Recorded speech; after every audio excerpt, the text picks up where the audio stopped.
We all got here safely, and I'd also like to thank Professor Joseph Wong and the Munk School of Global Affairs and Public Policy for including us in the TIFF speaker series.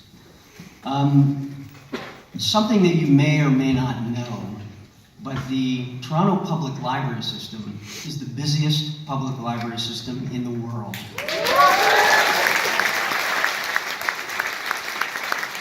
And 70% of Torontonians actually have a library card, which is an extraordinary number. But if you visited the public library lately on either side of the border, you may have noticed that it most likely doesn't resemble the institution you remember as a child or a young adult. And what's impossible to ignore is that the intersectionality of some of the most challenging issues of our day, climate change, homelessness, mental illness, opioid addiction, the dismantling of our civil and constitutional rights, racism and class division, all connect and collide under the roof of your local public library. It's why libraries matter.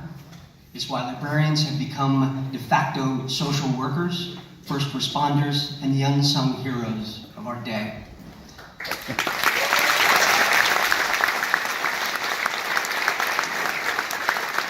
A modern-day librarian is what democracy in action looks like.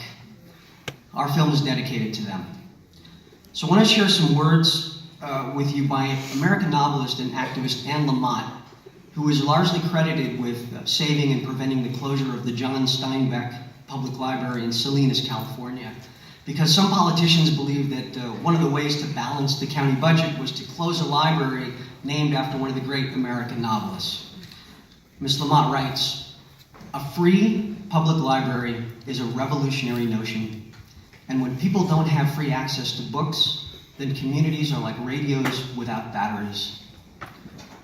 You cut people off from essential sources of information, mythical, practical, linguistic, political, and you break them.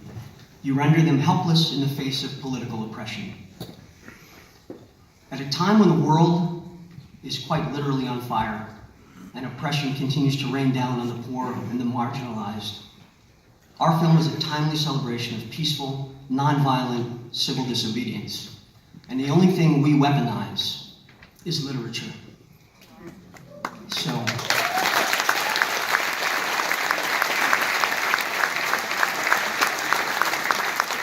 I say, peace be with you, and enjoy the film. Thank you so much for being here.